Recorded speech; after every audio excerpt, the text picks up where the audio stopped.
First Corinthians chapter 13. Ang pagmamahal. Kahit makapagsalita ako sa mga language ng mga tao o ng mga angels, kung hindi naman ako nagmamahal, para lang akong maingay na gong o simbal. Kahit meron akong gift na mag-preach ng mensahe galing sa Diyos, at kaya kong intindihin lahat ng mga secrets at alam ko lahat ng bagay, at kahit meron akong faith na kaya maglipat ng mga bundok, pero kung wala naman akong pagmamahal, wala akong kwenta. Kahit ibigay ko lahat ng meron ako at ipasunog ko pa ang katawan ko, kung hindi naman ako nagmamahal, wala akong mapapala doon.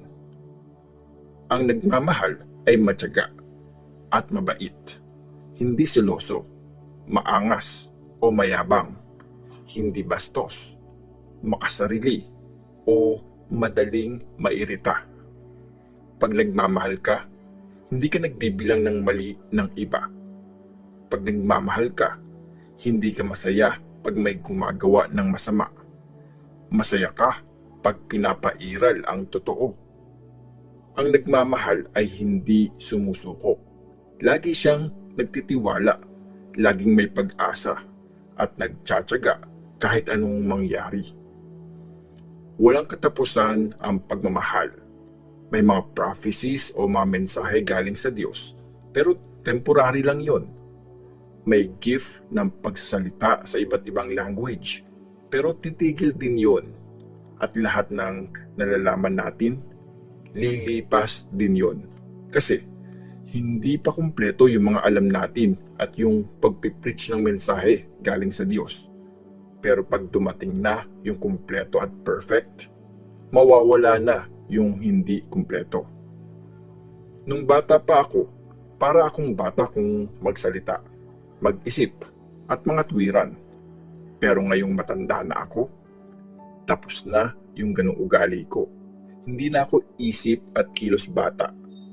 Sa ngayon, parang malabong image sa salamin yung nakikita natin. Pero dadating ang time na makikita natin ang lahat ng face to face. Hindi pa kumpleto yung nalalaman ko ngayon, pero maiintindihan ko rin to ng buong buo, gaya ng kumpletong pagkakaintindi ng Diyos sa akin. So itong tatlo ang meron pa rin hanggang ngayon: pananalig, pag-asa, at pagmamahal. At ang greatest dito ay ang pagmamahal.